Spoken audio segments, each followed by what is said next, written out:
Welcome back to Pre-Algebra Chapter 10, Section 5 in this book. Surface areas of prisms and cylinders. And we already talked about what is a prism and a cylinder, so if you don't know, go watch the last tape, or maybe the one before. Watch all of them up to number 5. But how we get this, we'll talk about surface area first. Here I have a delicious box of Crunch and Munch. Once again, my product placement is they're not paying me to tell you it is delicious.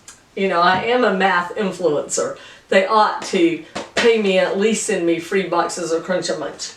But anyway, if I wanted the surface area, it would be the outside of the box. It's how much cardboard makes up the outside of the box. That's the surface area.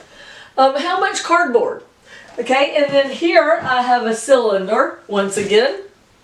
No free oatmeal here. Wish I did have some free oatmeal, but no. And it would be the outside of this cylinder. Everything I'm touching is the surface area of the cylinder. Okay? Now, so that's what surface area is. Now, there's a thing called net. And it is not like what you catch a butterfly in Animal Crossing. It is, if you took this cardboard and unfolded it and laid it out flat, that is the net in geometry. And here is my rendition of the net of the Crunch and Munch. So here is the big side, the skinny side, the big side, the other skinny side, the top and the bottom. Big, skinny, top, bottom. Same thing with the oatmeal. If I cut a line and unfolded it off of here, then this side part would be a rectangle, and here's the top and the bottom.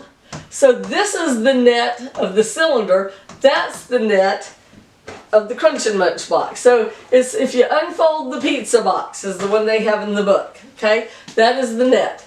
If you're getting the surface area for either of these, you will find the area of each piece and then add them up. They love this question on the SAT, the ACT, and college entrance exam to see if you can figure out that you figure out each of these and add them up. Like this one, you do length times width, and those two you do pi r squared. Okay, so you add up each point.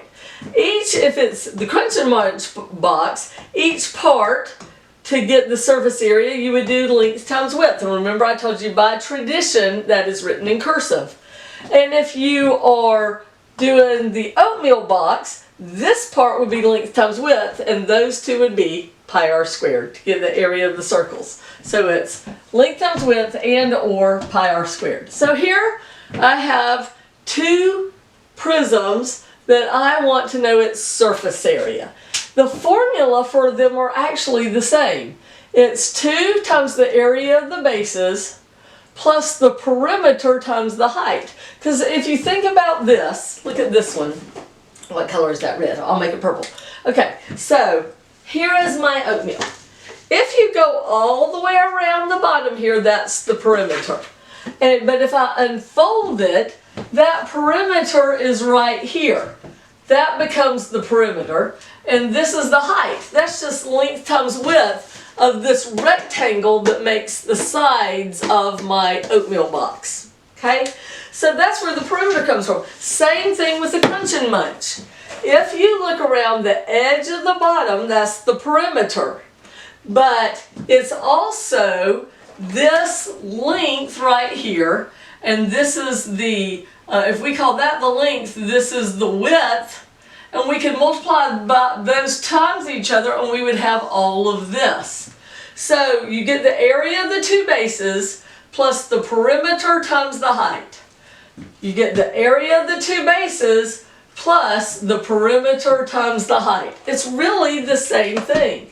So the area of the two bases plus the perimeter times the height, if it's a solid prism like that, the area of the two bases plus the perimeter times the height if it is a cylinder. Now, if it's a cylinder though, the area of the two bases, they're each pi r squared because they're circles.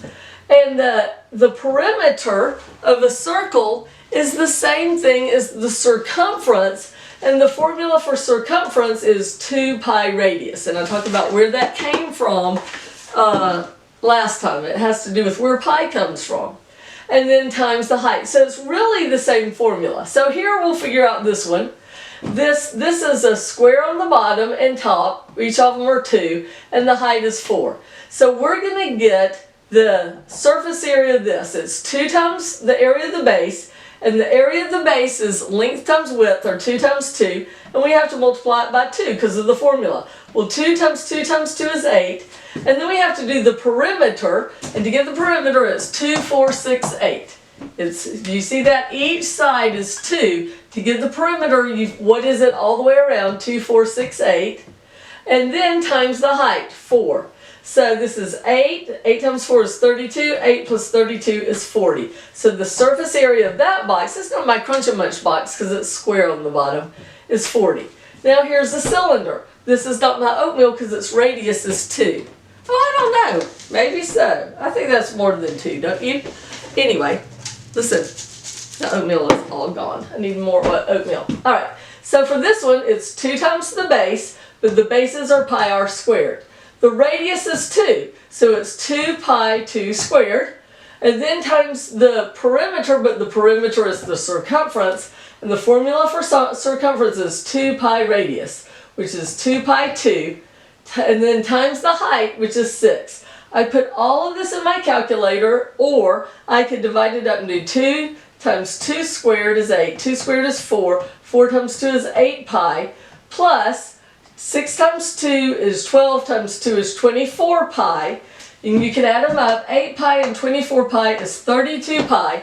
And this is actually considered the correct answer because it's what it equals. But nobody knows what that means, so we need the approximately equal. So we do 32 times pi. Either use the pi button on your calculator or 3.14, and it's about equal to 100.53. So my oatmeal box has a lot more surface area than my prism that I have here. Alright, so that's all I want you to know about this. If the book teaches you more, don't worry about it. This is all I want you to be able to do. Come back and we'll talk about pyramids and cones. Math is great.